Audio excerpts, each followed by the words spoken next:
I'd like to start off with a question. How many of you have elected one overall leader for your group and call that person leader? Project manager, dreadlord, or something else? Okay, thank you. Isn't this interesting? We're in a leadership class at a business school, yet there's a lot of reluctance to be leaders.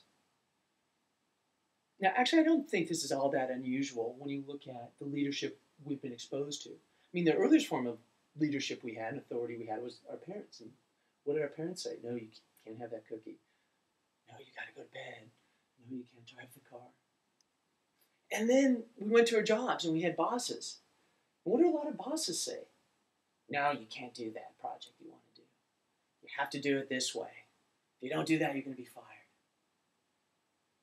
Miriam, I think, summed up this reluctance really well in the first residency when she said, I've been fighting authority my whole life.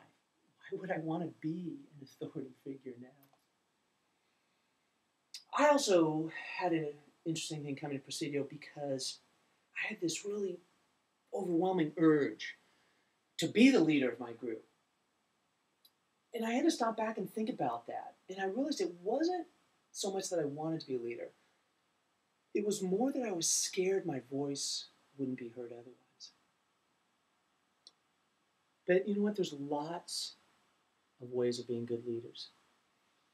Today I want to highlight one book called Joy at Work, written by Dennis Backey. And there's a lot of tremendously valuable insights about leadership and making work meaningful in this book.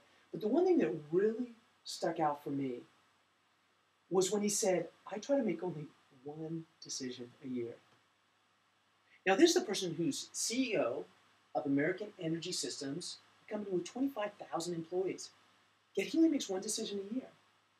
And what he writes, he says that the best place to make decisions is at the lowest possible level where the most information is. He says, I don't have as much information as they do. They should make the decision. This also makes work meaningful and joyful when you empower people as well.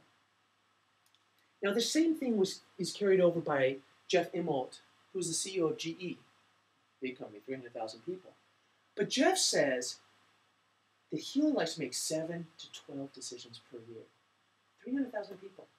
Now, I bet a lot of you have had bosses that make 7 to 12 decisions before lunch.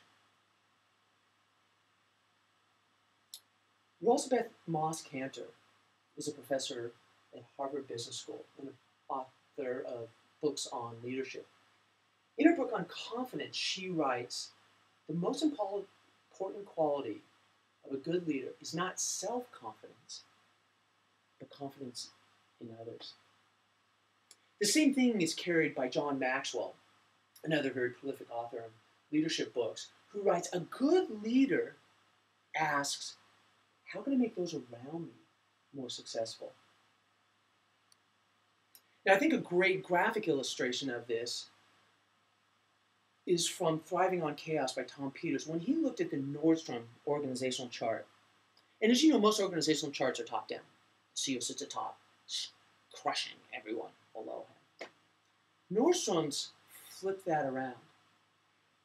They put the CEO at the bottom and represent the CEO by hands that were supporting everyone above them, and all the people supported people above them. I think that's a wonderful graphic image of what a good leader should be like. Now, to me, a lot of times leadership feels like you've got this big boulder, and you got to push in the same direction. And in any team or company, you've got this big boulder. How many of you feel like you've got this big boulder, and you're all kind of pushing it in different directions, and it's not going anywhere? I know that happens a lot. So a good leader will get everyone on one side of the boulder and start pushing.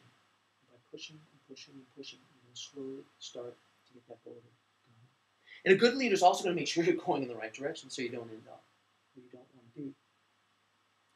I would love to see Presidio to be a place where leadership is embraced and people jump at the chance to be a leader. And that everyone around them gives them encouragement and positive feedback to help them be better leaders. So that when we go out into the world, we'll spread this good leadership. and will infect the world with good leadership, pushing out all of the bad leadership.